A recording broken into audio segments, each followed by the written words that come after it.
Silence Redefined, November 2014. What is up, guys? This is Dimitri with Canucks, and we were invited to visit Roccat HQ in Hamburg, where the magic happens with product design and innovation. It's a really personal experience to see how the company operates and what they are all about, so let me give you a brief tour. First, the weirdest thing you find upon entry is an intimidating overwatch of Spider-Man. He's just there chilling. Next is a Roccat branded bicycle to promote a healthy arrival to work.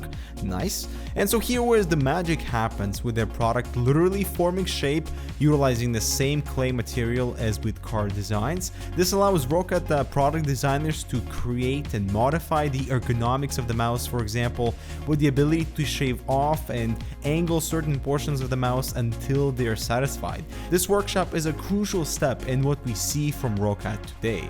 The next thing is to transfer that clay shape into a 3D model so designers can form each layer of the mouse body, play around with every single tiny detail of the form, and make appropriate 3D calculations so that engineers can fit all the mechanics inside for proper button actuations, sensor placement, and every other piece that makes the mouse function properly. And so we sat down with Tim to discuss an upcoming release of a truly innovative mouse design that we'll see roll out shortly after CES. Enjoy. Hey guys, I'm Dimitri with Canucks, and I'm sitting here with Tim. You are the global PR personnel who is going to talk to us about some cool new mouse that Roccat is currently in development, and we'll see sort of a final version of it at CES. We will be attending CES, so keep on the lookout for our coverage then. But it's cool because we get to see the little prototypes and the little development process of how they went to design such a mouse, and there's plenty of beautiful B-roll footage that you'll see as we talk about it. But Tim, tell us about how you sort of came up with such a design that allows you to customize all the little things that we haven't yet seen on the gaming mouse. And so you also have, Roccat has an excellent history with mice. It's awesome to see such innovation from them with the Nyth, the new mouse, the Nyth. Yeah. So, I know you guys recently reviewed the tie-in, our latest mouse that's out there now. So if you missed the review, go check it out. Like we did with the tie-in with, adding this analog thumb button to it, thumb paddle to it. Mm-hmm. We're always trying to, push things a little further, and we always wanted to do an MMO kind of mouse, but we at the same time we didn't like the idea of being stick to this or tied to this button layout that you have, to this button grid that you have, and you're not able to interchange things, or if you want to play a different type of game, then you still have these 9 or 12 buttons on the side that you may not need at that certain point. So we thought it would be a nice idea to make everything more interchangeable, more flexible, and that's what we did with the Nyth. You would see it in the B-roll material, but you can pull off this whole side part here. So it totally changes the grip that you have. So you have the ability to either widen the mouse or shorten it depending on your hand size. And I think that's a really awesome feature because hand size are always different depending on the claw and palm type grip. So this allows you to widen the body if you want to rest your hand comfortably on the entire mouse, or slimmer the body is just a tiny bit if you prefer more of a claw type grip. And so I don't think we've seen that yet. We've seen customizable features in terms of lifting the body, in terms of adding height of the mouse, but nothing in terms of actually adding or removing these pieces. So they are magnetic, and you can just pull them off easily. Right.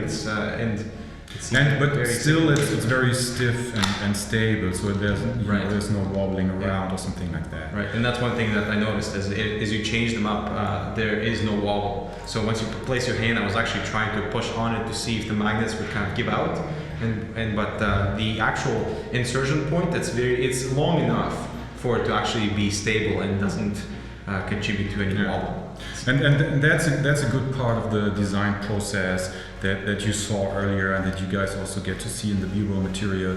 That what also always, or not always, but sometimes takes so long to develop a completely new mouse. We were talking about it earlier, that for the tie-in, for example, it took almost 2 years to develop it. It takes a lot of testing to figure out, how to build something like that to really make it work in a mass production. Right, especially since this hasn't been done before, so you're kind of pioneering something new, stuff. and Yeah, right. how does this work and optimizing it.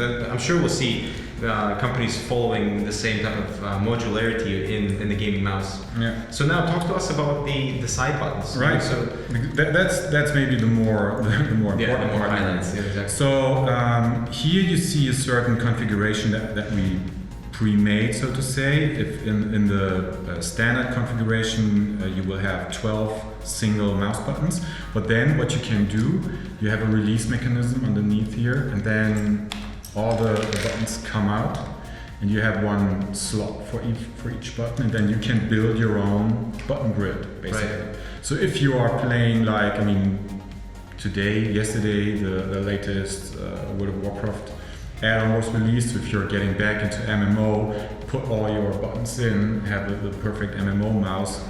And if in a few weeks or in 2 months you're going back to playing, let's say CSGO, you can put these blind spots in here, for example. Have 2 mouse buttons up here, and then you have your more shooter-like mouse. So you're more flexible in what you can do, and you're not tied anymore to these, pre-made button grids.